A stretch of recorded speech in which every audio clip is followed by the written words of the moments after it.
Today I'm going to read the story, The True Story of the Three Little Pigs by John Sheshka. Everybody knows the story of the three little pigs, or at least they think they do. But I'll let you in on a little secret. Nobody knows the real story because nobody's ever heard my side of the story.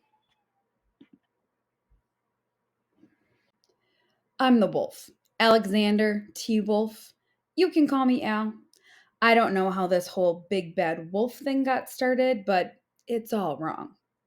Maybe it's because of our diet. Hey, it's not my fault. Wolves eat cute little animals like bunnies and sheep and pigs.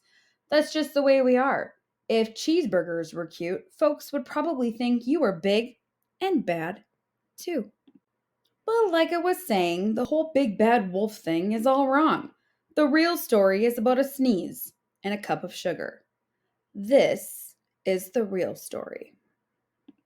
Way back and once upon a time, I was making a birthday cake for my dear old granny. I had a terrible sneezing cold. I ran out of sugar. So I walked down the street to ask my neighbor for a cup of sugar. Now, this neighbor was a pig, and he wasn't too bright either. He had built his whole house out of straw. Can you believe it? I mean, who in his right mind would build a house of straw? So, of course, the minute I knocked on the door, it fell right in. I didn't want to just walk into someone else's house, so I called, Little pig, are you in? No answer. I was just about to go home without the cup of sugar for my dear old granny's birthday cake.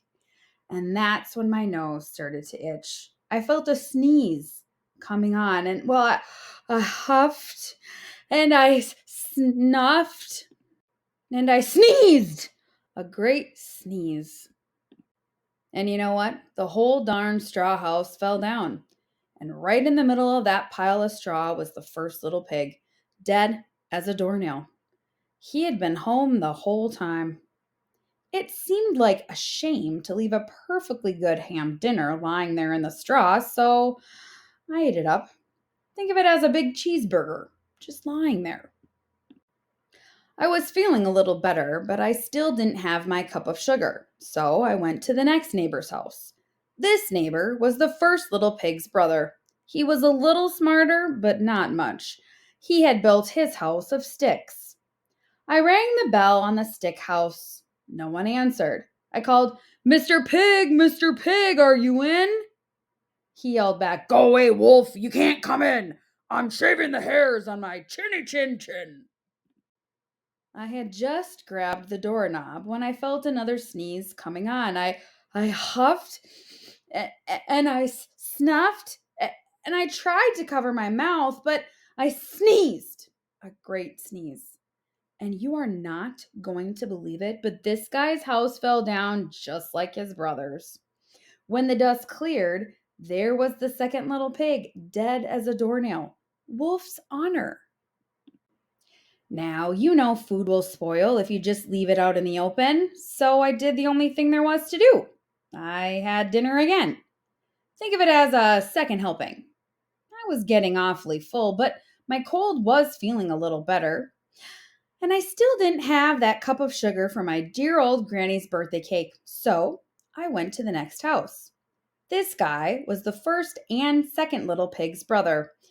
He must have been the brains of the family. He had built his house of bricks. I knocked on the brick house. No answer. I called, Mr. Pig, are you in? And do you know what that rude little porker answered?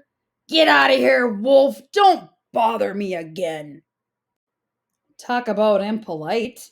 He probably had a whole sack full of sugar, but he wouldn't give me even one little cup for my dear sweet old granny's birthday cake. What a pig. I was just about to go home and maybe make a nice birthday card instead of a cake when I felt my cold coming on. I huffed and I snuffed and I sneezed once again.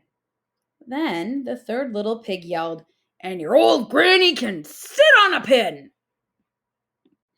Now, I'm usually a pretty calm fellow, but when somebody talks about my granny like that, I go a little crazy. And when the cops drove up, of course, I was trying to break down this pig's door. And the whole time I was huffing and puffing and sneezing and making a real scene. The rest, as they say, is history. The news reports found out about the two pigs I had for dinner. They figured a sick guy going to borrow a cup of sugar didn't sound very exciting. So they jazzed up the story with all that huff and puff and blow your house down, and they made me the big bad wolf. That's it. The real story. I was framed. But maybe you could loan me a cup of sugar.